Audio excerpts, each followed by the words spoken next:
danes pravzaprav pretresamo 15 predlogov OECD-ja, ki je na osnovi naših srečanj in na osnovi podatkov, ki obstajajo, združil ta priporočila v prvi osnutek.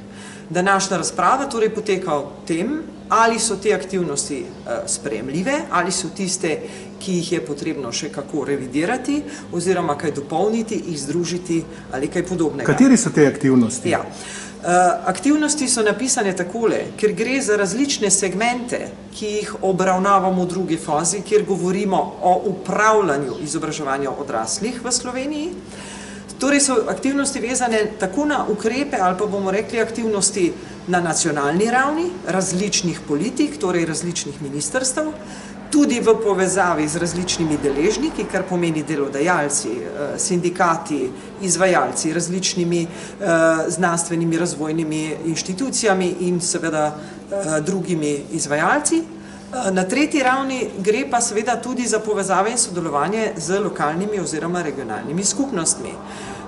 Torej vse te tri segmente je pomembno pogledati, kako sodelujejo med seboj, na kakšen način ali dovolj spretno izrabljamo spretnosti, torej na osnovi aktivnosti, ki obstajajo in povezav med temi tremi ravnmi.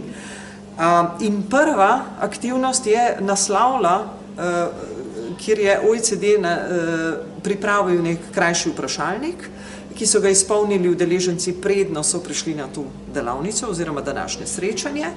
In prvo na lestvici se je znašla izraba sredstev in vseh mogočih vlaganj, ki jih na nacionalni ravni pravzaprav namenjamo izobraževanju odraslih. Kako dobra izraba, na kakšen način boljše, kako povezovanje med različnimi politikami, zato da bomo bolj učinkoviti. Na drugem mestu prioritetnih izbranih je, kako se fokusirati na udeležence izobraževanja odraslih in ustrezno pripravljati programe in dejavnosti, zato da bomo usmerjeni na njihove konkretne potrebe po znanju, vedenju in seveda spretnostih. Ta tretja, ki je pravzaprav po mnenju udeležencev najbolj izbila, je to, kako motivirati odrasle za učenje in izobraževanje oziroma vse oblike nadaljnjega usposabljanja in vseh možnih oblik vključevanja v vseživljenjsko učenje.